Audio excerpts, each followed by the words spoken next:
في وقت كانت أمريكا بتقفل أبوابها قدام الناس بلون معين، خرج محمد علي كلاي من زاوية ضيقة ومد إيده لحلمه. ما كانش بس ملاكم، ده كان حالة. اختار يرد على العنصرية بالإصرار وواجه المرض بالصبر، يقول لأ لما الكل قال آه. في الحلقة دي هنمشي في شوارع حياته من أول الغضب لحد الهدوء اللي جواه بعد كل معركة.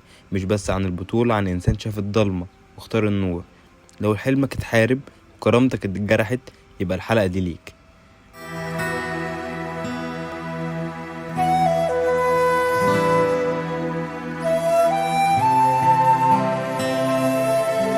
اتولد في أمريكا في وقت كانت العنصرية فيه مش بس كلمة، دي كانت نظام حياة. اسود يبقى تقف ورا وتمشي بصوت واطي، ولو اتكلمت بزيادة هيتقالك ارجع مطرح ما جيت. زي طفل في الشارع بيتشتم من غير سبب، بس بدل ما يعيط ويمسك القلم ويرسم مستقبله بإيده، وكأن الدنيا بتقوله اختار انت هتبقى مين. وهو اختار يبني مش يهدم، اختار يرد على الظلم بالإنجاز مش بالغضب. ويمكن أصعب لحظة في حياتك تطلع هي اللحظة اللي بتبني فيها كل حاجة. عارف لما الناس تضحك على حلمك بس انت شايفه بعيون تانية؟ هو ده اللي حصل. وهو صغير لما قال انا هبقى بطل عالم، الناس ضحكت وقالت ازاي يعني؟ واحد نحيف أسمر ما عندوش فلوس هيبقى بطل؟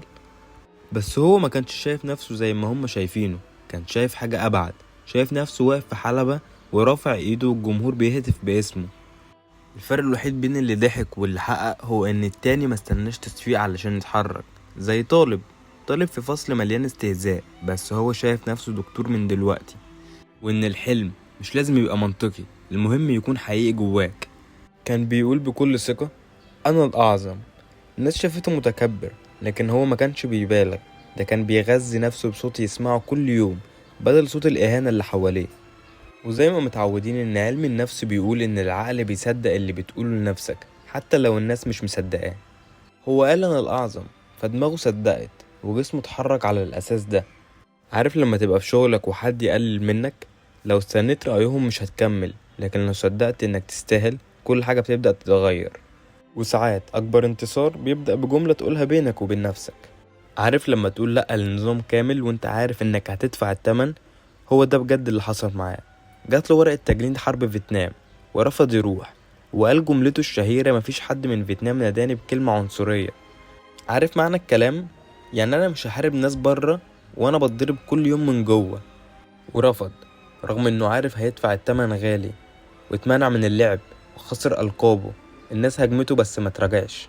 عارف لما تبقى في شغل والكل بيجري يمين وانت عارف ان اليمين غلط وتقول لأ؟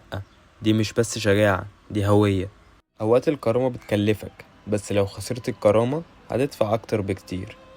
لما المرض يهاجم جسمك بس روحك تفضل واقفة. مرض الباركنسون دخل حياته بعد ما بطل. ايده بتتهز، صوته بيتقطع، بس عينه لسه فيها نفس التحدي. الناس شافته على المسرح وهو بيترعش، بس مفيش حد شاف الخوف اللي جواه. زي ما يكون بيقول للدنيا انا جسمي وقع بس روحي لأ. واكيد شوفنا ده في ناس حوالينا، ام تعبانة بس بتضحك عشان ولادها، شاب لسه خارج من عملية وبيسأل عن حلمه، في روح بتقف حتى لما الجسم يقع. واحب اقولك اوقات البطولة مش في الضربة، البطولة في انك تكمل حتى وانت واقع. واحب اقولك في النهاية ان محمد علي كلاي كان ملاكم، بس قصته ما كانتش عن الملاكمة، كانت عن انسان قرر يصدق نفسه في وقت محدش صدقه. قرر يقول لأ وهو عارف ان اللأ دي ممكن توقف حياته. قرر ما يستسلمش حتى لما جسمه خانه. الحياة مش دايما عادلة، بس انت دايما تقدر تختار تبقى حقيقي.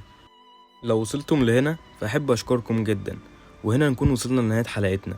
ولو حابين نكمل في نفس السلسلة بحلقات عن شخصيات واقعية زي دي، هستنى رأيكم في الكومنتات، وما تنسوش اللايك والسبسكرايب عشان يوصل لكم كل جديد.